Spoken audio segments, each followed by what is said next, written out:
You're listening to WCAT Radio, your home for authentic Catholic programming.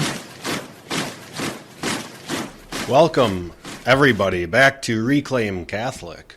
This is Jacob Nelson, and firstly, I apologize for not having any content in the last week. I had a couple of sick kids and wasn't able to be in my office among the land of the living, where all of my equipment is and that sort of thing. If you're on my Patreon, I was able to give just a brief update on that.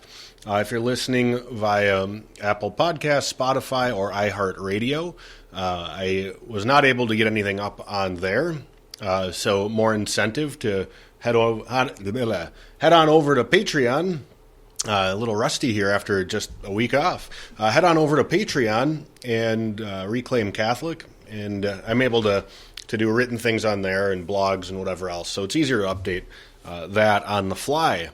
Another brief update, besides streaming on all of these different platforms and seeing listenership going up each episode, at least through the analytics I can see on Apple Podcasts. The other ones I can't see, in part because En route Books and Media, WCAT Radio, hosts my podcast and is generously putting that on through their platform for things like Spotify and iHeartRadio.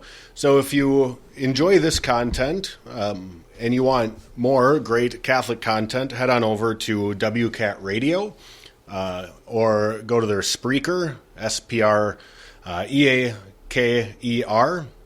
.com, WCAT Radio, and they have a ton of different topics, podcasts, all kinds of things. Dr. Sebastian Mafood has done a great job with En route Books and Media and WCAT Radio to give you great Catholic content.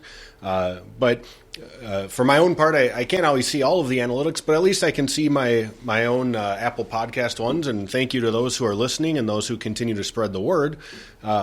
And like I said, if you want more timely updates when things like illness hit the fan, I can do that via Patreon very easily. Along with that, this is a Saturday special, and I always look for opportunities, and while I try to post every Tuesday and Thursday a new episode that lasts about 30 minutes, I was kind of handcuffed by way of natural realities, if you will, to come in and record on a Saturday. And the opportunity in this is perhaps doing a regular or semi-regular Saturday special, which would include some deeper catechesis as I have more time to kind of flesh things out for you. And I think it would be a good idea. There's been a topic on my mind I've wanted to flesh out, and during the week there's just so much going on, it's hard to sit down and devote enough time to really give certain topics what is due to them. As I've mentioned before, Reclaim Catholic is all about helping you embrace the wholeness of your faith, discovering the truth, goodness, and beauty of Catholicism, in particularly so we can understand the evils that are before us in our world, especially communism, especially in our church, in the world around us, and to understand that communism is not simply a political ideology, but it is, in fact, a spirituality. It is a religion. It demands complete allegiance from its followers. And credit where credit is due, the communists are a lot more faithful to communism than even your average Catholic is to Catholicism. So we have a lot of work to do. And that's why I'm so excited about this. I absolutely love doing this. It's not something I ever imagined I would do. I did do somewhere around 60 episodes of philosophy and cultural commentary with my good friend John Studi on a program called The Lost Voice over at WCAT Radio. And I really enjoyed doing that, but just different point in life. And now just doing this and having the opportunity to teach, to comment, to kind of distill the world around us and not be a drag on people, not be a drag by always presenting the negative to people. There's a lot of negativity in the world, obviously. There's a lot of negativity in the church, obviously. And while we need to be aware of those things, I don't want to put time, energy, and effort into things like a podcast, build a listener base, all of this stuff, just to gossip about the negativity in our church. The church, in fact, is the bride of Christ. It is something spotless. It is something that is glorious. And to treat it as a political entity, to gossip about the goings-on in and out of the church in a diocese in Rome and what have you, it's exhausting. But like I said, we will be aware of what goes on, but we're never going to just leave it at that. We're going to really aim to build up our knowledge base, our faith, hope, and charity, discover truth, goodness, and beauty in our church so that we can bring it out in the world. There will always be social commentary on this podcast. There will be church commentary and so forth. But ultimately, I want you to love the faith, and I want to have fun presenting you the faith. This idea of Saturday specials and deeper, thorough, good, solid, orthodox catechesis. This is something that was just percolating on my mind in the last 24 hours, so it is not fully fleshed out, mind you. Neither is the whole podcast. But, we do some of our best work on the fly sometimes. So there you have it. For those of you who want to interact with the show more on Patreon, I believe there is an opportunity on there to post on message boards and things of that sort. But for those of you who can't or don't feel the call to contribute any kind of money, I want to give you the opportunity to interact with the show as well. So I set up an email dedicated to this podcast. It is reclaimcatholic@protonmail.com. Again, it's reclaimcatholic@protonmail.com. Feel free to email any questions, concerns, love, hate, and so forth. And as much as possible, I will respond to you directly. And depending on what it is, I will put it on the show as well so that we can all learn from one another. In my 12 or 13 years of working in the church now, I've always found the best ways to teach are simply to field good questions and to provoke thought and discussion by way of good questions. So I wanted to offer that opportunity for everybody who listens, whether it's through Patreon or all of the other outfits, again, Apple Podcast, Spotify, iHeartRadio. I wanted to give you the opportunity to write in questions. So again, that's reclaimcatholic@protonmail.com. Now to the topic. This topic is near and dear to my heart for a lot of reasons, but in part, I fully believe that it is the answer to virtually every woe in our church and in our world today. It is a topic that is so grossly misunderstood by a great many people, whether they be faithful or not. I was just looking at another Catholic commenter's Twitter feed, and while he didn't say this, there were people commenting on there, and they seem incredibly faithful people that what do they say? Something like, I am a soul in a body, or I'm a soul that has a body. And this is all surrounding the discussion of abortion and fetal development and so forth. And man, there's a lot in the last week I would have loved to get to if nothing explodes over the weekend, and I mean that both figuratively and literally, as we're kind of awaiting Joe Biden to get us into a war with Russia in Ukraine. But there's a lot surrounding life issues of the last week that happened because of the March for Life, and hopefully this is the last march for life ultimately to end Roe versus Wade. But the work will go on. As if Roe versus Wade is overturned, it's the decision's going to go back to the states.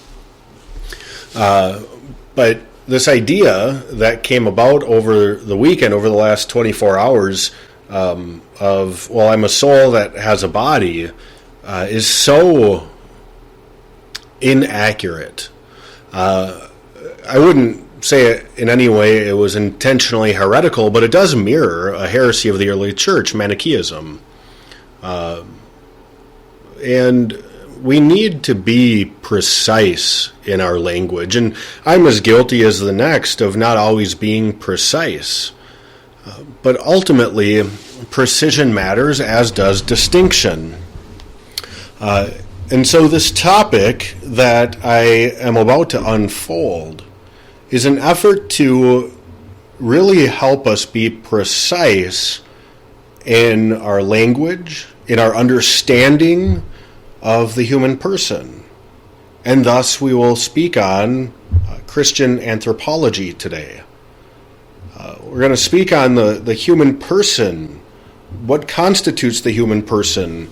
We're going to go through the 9 senses. And you might be saying to yourself, did he say 9? I'm pretty sure there's 5. Why am I listening to this fool? Well, there are 9. There's 5 external senses, and there's 4 internal senses. And without these 4 internal senses, the 5 externals wouldn't make a lick of sense. But this topic is important not just for our own precision or for our own faith. Obviously, the image of the human person has been so distorted today, it's hardly recognizable. So we have a lot of work to do. We have to clean up our own house. We have to clean up our own understanding of the human person so that we can speak properly to those who wish to corrupt it. I was listening to a radio host earlier, and he was talking about how he can't for the life of himself, in all of the study that he does on communism, he can't for the life of himself understand why or how a communist gets to the point of complete callousness and disregard for the human person. He was saying this in light of our president, who in his press conference, I think it was on Wednesday, it might have been Thursday, said he had no regrets about his withdrawal from Afghanistan, and then just carried on. He didn't care one bit about the 13 military personnel that died directly because of his decision-making. He didn't take any precaution to get those 13 personnel, nor the military, nor the civilians, out of Afghanistan in any way, shape, or form until it was too late. He shut down the military base so that they would all be sitting ducks at a very low security airport, civilian airport, and then he says he has no regrets. Well, he has no regrets because he's utterly and completely killed his conscience.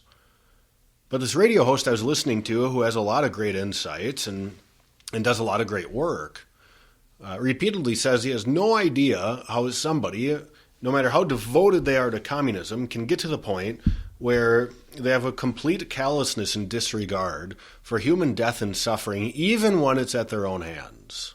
Well, I have an answer. I have an answer to that, and it's not really my answer. It's the answer of the church. And this is the beauty of being Catholic, is that no matter what question you have regarding faith and morals, regarding the human person, or about the human person's interaction with society, the church will always have an answer. So, let's dig in. The human person has 4 powers, 4 faculties, if you will. Really 3, but the third one is divided into 2 things, and we'll break that apart. Firstly, the 4 powers, the 4 faculties, if you will, are the intellect, the will, and the passions. And the passions are divided between the irascible passions and the concupiscible passions. Okay? So we'll say there are 4 powers or 4 faculties. Okay, we're going to start at the highest. Now, if we were to describe the human person, we would call them, firstly, the thing most perceptible to us is the fact that we have a body. And since we have a body, and it has locomotion, it has reproduction, it has all of the qualities of the highest order of soul, we call it an animal. So humans are an animal due to the kind of body they have. But that body is not a brute. We are not a brute. Our bodies are animated by a particular kind of soul, and that kind of soul is a spiritual soul. As such, we have an intellect. We have a rationality about us. And so every human person is a rational animal. The animal is what makes us similar to all the other created animals. The rationality, the intellection that we have, is what makes us similar to the angels. In fact, it's what makes us in the image and likeness of God. And so we have one foot in the material world, and we have one foot in the immaterial world, or the spiritual world. As such, as rational animals, we look at what we are, the construction of what we are as a human person. And we think we have an intellect, we have a body, and because of that, then there must be this bridge that uses the intellect in order to move the body in an intentional way. And that bridge is what we call the will. So the intellect without a will does really nothing, especially when there is a body. So if you're just sitting in your car, you're sitting at home, you're fiddling with something and completely ignoring what I'm saying, which is fine, I probably would too. What you're doing with your body right now is the fruit of your will, which imposes itself on the body. And when you're properly ordered, that will is directed by your intellect. Okay? You think about something, you think that you want to have a steak and you need to go buy a steak, you need to get that steak on the grill. Your intellect is considering these things, and then it directs the will to make it happen. And the will is then there to move your hands, your feet, get your car keys, and so on. You know, everything it takes to get that steak. And so your intellect directs your will then directs your body. Okay? And we'll go into these all a little bit more in depth in a few minutes, but we're just breaking down the four faculties immediately. The third and fourth faculty or powers of the soul are the appetites or the passions. As I mentioned before, the irascible passions and the concupiscible passions. Irascible meaning difficult goods, concupiscible meaning simple goods. The passions in general might be akin to feelings or desires or things that happen upon us. They may not always be rational, and that's okay. Our feelings are never rational in themselves, otherwise they would be intellection. The word passion, though, it's important to understand this. Passion from the Latin passio, P-A-S-S-I-O, means to suffer. So the passion of the Christ wasn't just that he really felt strongly about doing everything he did. The passion of the Christ is the suffering of the Christ. And so when we talk about these faculties of the irascible and concupiscible passions, we are talking about things that we suffer, meaning they happen upon us. They attack us, if you will. They may be the fruit of some sensate. They may be a fruit of some internal sensate, if you will. But they're not things that are directly reasoned to. We don't reason to the fact that we're hungry. We just are hungry, and then our reason follows of how to satiate ourselves. And so it's important that we understand our feelings in themselves are not good or evil. That includes anger. And a note on that, There's been a lot of consternation over the years, last couple of years especially, about the catechism because Pope Francis changed part of the catechism on the death penalty. And I personally have had, being that I'm a church employee, a number of people coming to me very concerned that the faith is somehow being destroyed or it's confusing, and understandably so. No catechism is perfect in itself. Every catechism is a guide to the faith, as John Paul II called the current catechism of the Catholic Church. But catechisms are not divine revelation. They contain passages that are divine revelation, but not every single word in a catechism is, in fact, uttered from the mouth of the Lord. And I don't say that to undercut any particular thing, but an example of this is that the Baltimore Catechism is often hailed as this glorious work, and rightfully so. There is an incredible amount of great content in the Baltimore Catechism. But one passage stood out to me when I was reading it one day, that it said something to the effect of anger is a sin. And I thought, no, anger is not always a sin. Anger is a passion. It is an irascible passion. It's a difficult good. And it's up to our intellect to direct our will to do with the anger what is good. And so having anger, just because you are suffering the spirit of anger, the feeling of anger, doesn't mean you committed a sin. Just as having a particular desire, even if the desire is for something evil, the desire in and of itself, as it happens upon you, is not evil. It is not a sin. It is what you do with it. So if you have a desire for some evil, to go murder somebody, just because the desire creeps up and it happens to come into your head, doesn't mean you committed a sin. If you pursue that desire, then that is a sin. If you disregard it or you orient it towards, I have this feeling to go kill. Okay, I'm going to go kill a duck so I can have a nice meal. That's fine, right? So it depends on what you're doing with the passions. This is all to say that, again, the passions are the things that we suffer in our soul. Those feelings that arise from some sensate, internal or external. Those things we suffer.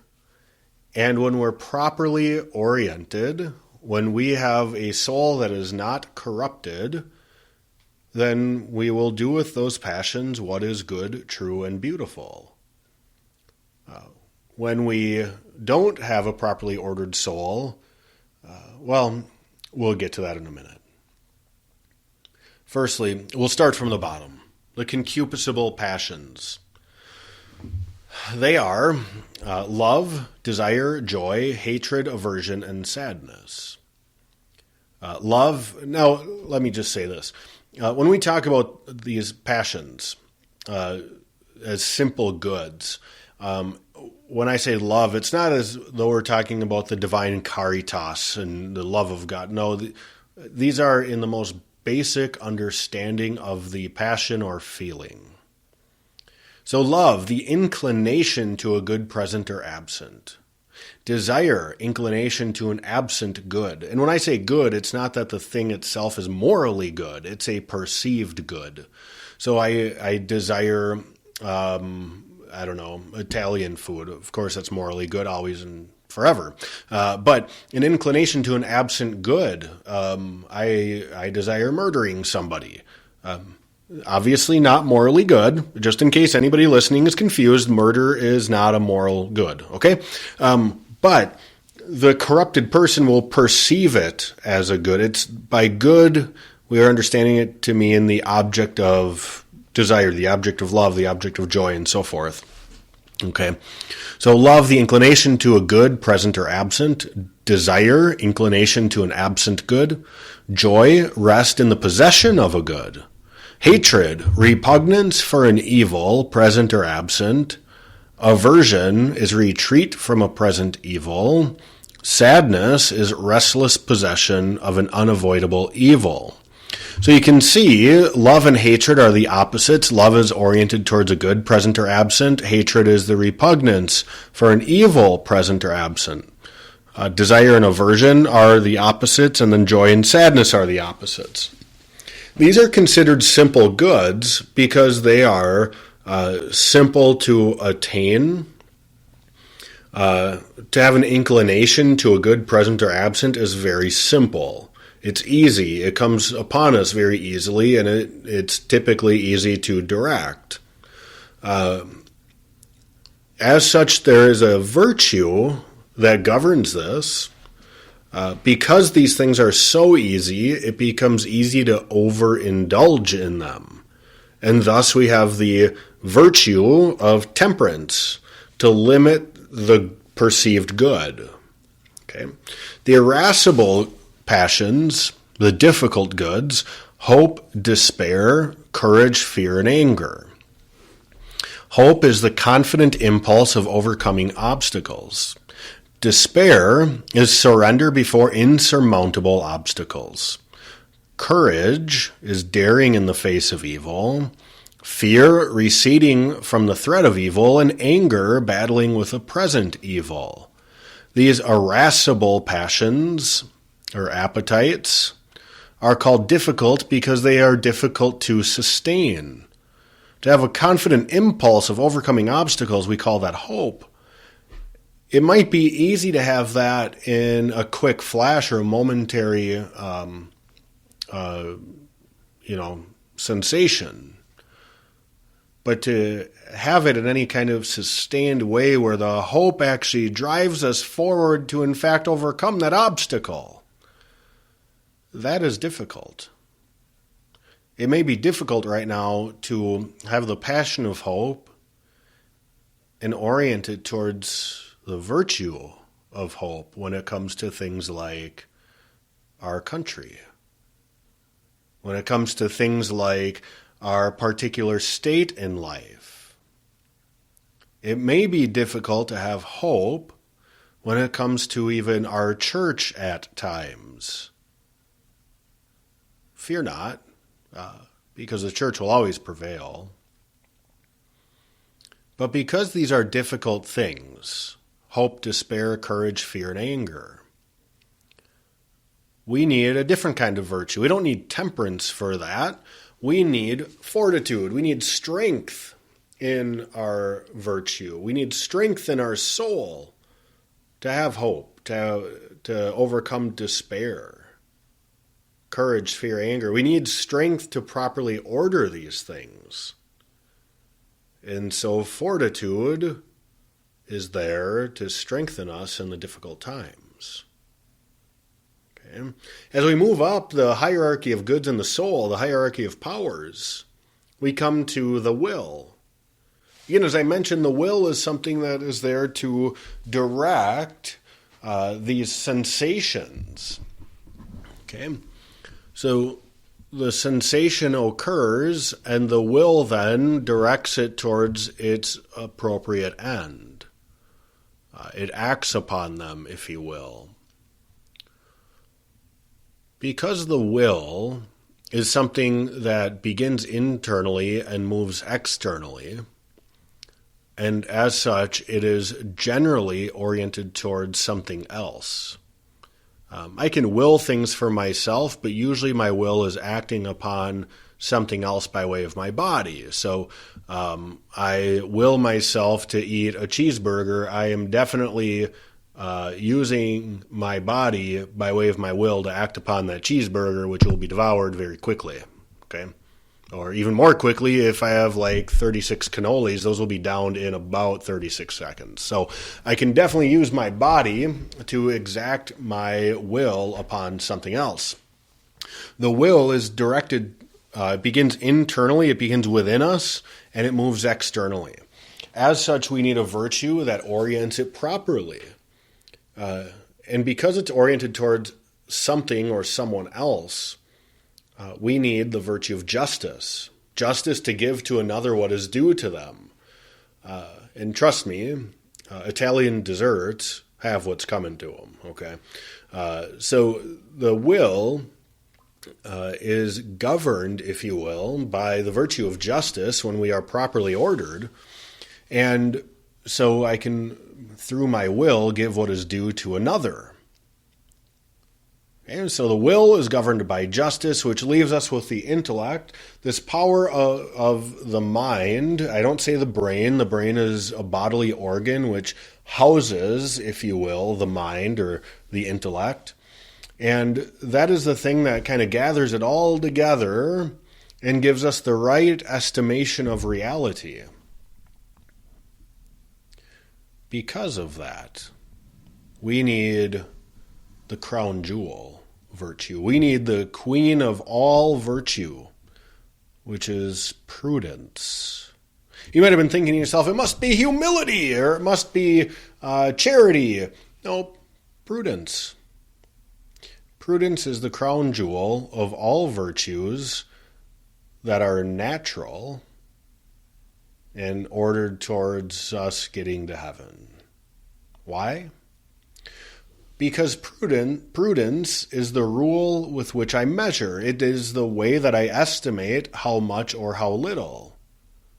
Thus, if I have a snowball fight with my son, I need prudence to gently toss a snowball at my 4.5-year-old and not go get like a snow cannon and just obliterate the kid.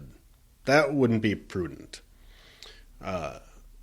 So prudence is that measure of how much, how little, and so forth. And so prudence governs the intellect. Now, if you've been taking notes, you might notice something that happened. We just went through all of the moral virtues, cardinal virtues. Prudence, justice, temperance, fortitude. And as such, it's almost like God designed it this way, that the 4 cardinal virtues, sometimes called moral, govern the 4 powers of the soul. So the intellect, the highest power we have, is governed by prudence. The will is governed by justice. The irascible appetites or passions are governed by fortitude. And the concupiscible appetites or passions are governed by temperance. Now, every other virtue out there is going to be related to these 4 moral or cardinal virtues. Okay? So if you need to grow in patience, for instance, it's a good idea to pray for and practice fortitude, because patience is directly related to fortitude. If you need to practice meekness or chastity or humility, you should pray for and practice temperance in general. Okay, because these are all related to temperance. If you have a tough time praying, you have a tough time worshiping the Lord in the way He has asked.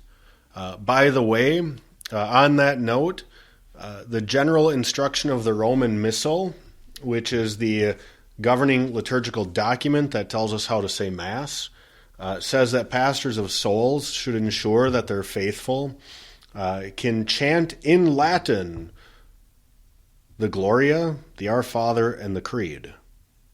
Just an aside. For all those who struggle with what's going on in the church liturgically, just understand that the general instruction of the Roman Missal, in fact, tells us these most important prayers of the church, the lay faithful are supposed to be able to chant them in Latin. I am 33 years of age. I had my reversion back to the faith when I was 15. I have a master's in theology, a master's in philosophy, and I just found this out within the last year. So there's a lot of work to do in the church. I bring that up because the virtue of religion is to give to God what is due to Him, to worship Him the way that He has asked, which does in fact necessarily include at least some Latin in the Latin Church. I mean, go figure, right? I mean, why else would we be called the Latin Church? But if you need the virtue of religion, it is directly related to justice. So pray for a greater sense of justice. You see, when the Lord designed us, just as he designed the church, he designed us that everything would be interwoven, that everything would be complementary, that everything would make sense and be harmonized. And thus the intellect directs the will, which forces the passions to do what is good and true and beautiful. In a properly ordered soul, what happens is we have a sensation, we'll call the passions. The intellect receives that, and then it says, oh my goodness, I have so much anger, I have so much love, I have so much desire, despair, whatever it is. And then it orients it towards what is good, and then the intellect tells the will how to subjugate those passions and direct them towards their proper end. Okay? That's what's supposed to happen. Every sin does the opposite. A sensation comes in, and the sensation subjugates the will and seeks to completely discredit or get rid of any intellection so that the sensation can have its way with the will. It flips the entire construction of the human person on its head. Okay? That's every sin. Now, the reason why I've gone through this, and we'll make a note shortly about the 9 senses, but I really, before I run out of time, I really want to get to the point here where we understand why this is so important. One of the things that drives me crazy in the church and in certain circles within the church is a strict study of all things Catholic at the purely academic level. This is why, working for a university may not be in my future, and that's fine with me. The pure academics of it is great for certain things, and we need it. But, and this is a big but, we need, as lay faithful, as clergy, as whoever is listening to this, to understand the importance of these things, not just on the chalkboard, but in the practical reality of life. What did I say the highest power was? That's right.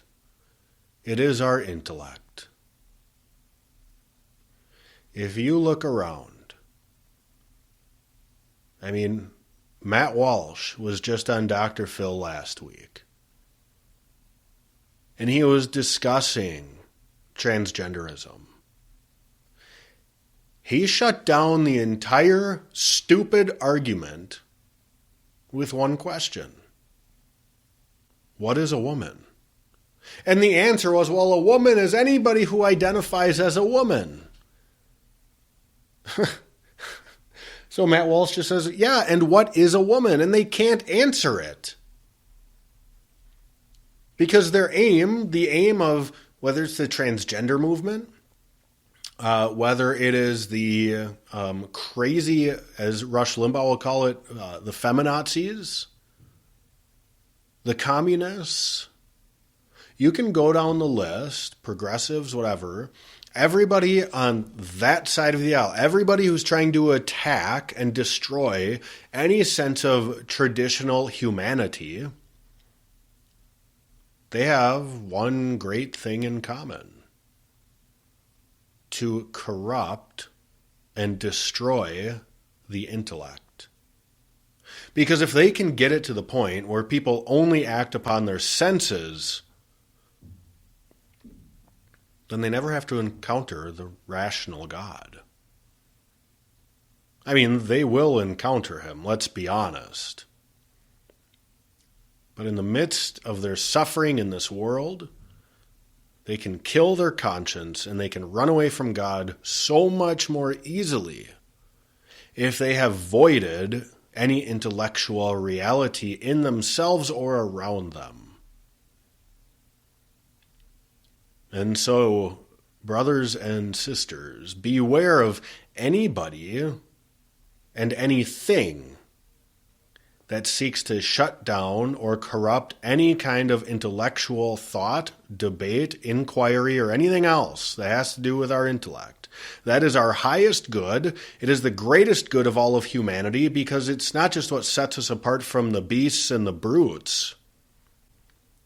It's what makes us the most like the Lord. It is what makes us in His image and likeness. So understand this. The communist, the transgender activist, the progressive activist, you get on the list. Every one of them has sought to do one thing: infect and invade every house of intellection we have. Whether that be the courts, whether that be the legislative bodies, whether that be the universities, the public schools, even the Catholic schools. Look around at your Catholic universities, people. There's only a handful that really pursue this in any kind of real effort. Why do they go after these institutions? Because if they can corrupt the intellection, then all that's left in the human person is the senses and the will. You need to understand what you are up against. This is not a political ideology. This is an evil, demonic religion hell-bent on corrupting the human person, starting with their highest good, the intellect, which makes them in the image and likeness of God. This is why understanding the human person is so important. This is why we're in a place right now where gender fluidity is even a discussion. This is why we're in a place right now where the Mall of America is hosting a drag show and all ages are welcome. Because they either hate and detest or they don't believe in the power of the intellect. You have the people who lead all of this garbage, who truly do believe in the power of the intellect and they're afraid of it. And then you have the useless idiots. The useless idiots who don't have any thought, quite literally, about the intellect. Because they're too busy trying to figure out which gender they are in some imaginary spectrum. The human person is a lot more complicated than a conglomeration of senses. There is the intellect, there is the will, and there are the two passions, the irascible and concupiscible. So understand, the communist and their ilk want to destroy the intellect so that the human person can be more easily subjugated. That's the aim.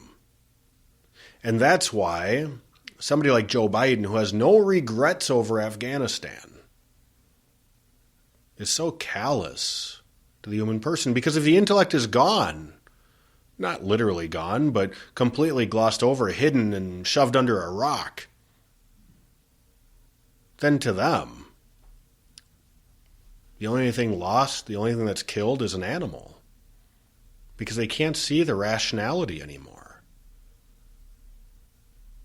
When we get rid of our intellect, when we gloss over, when we try to kill our rationality, we still objectively are a rational animal. But we artificially have lowered ourselves to the level of the brute and the animal. And when that happens, it is so much easier to corrupt and destroy your fellow humans. So that is why the communist is so completely callous to the death and suffering of other human persons, because they see it as they are the only ones with the intellect and nobody else has it, because they've killed it in everybody. So turn yourself onto understanding the human person, and hopefully this short time that I have spent with you has been maybe a little bit of a stretch of your own intellect. Maybe it was easily received. Maybe it was enlightening. But I hope above all else, it has been an opportunity for you to understand not just your own person better, not just the design of the Lord better, but also the designs of the evil demonic religion of communism just a little bit better. And if that can be my aim for every single podcast, to help you understand things just a little bit better, then I'll do this the rest of my life with great and utter joy. As an aside, as we're about out of time, just briefly, we all know the 5 external senses, right? Touch, smell, sight, hearing, and taste. Okay? We all get it. We know those 5. We've known them since we were a small child, and we put everything in our mouth. But there's 4 internal senses, and just real briefly, there's the common sense, because we know that the ear itself does not hear. If an ear is laying on the ground, be kind of weird, but if it was there, it can't hear anything. It only hears because it's a part of the human person. Just as the eye itself doesn't see, it is the vehicle by which sight is had, and so forth. These external sensitive powers relay information outside of ourselves to an internal principle called the common sense, the internal sense called the common sense.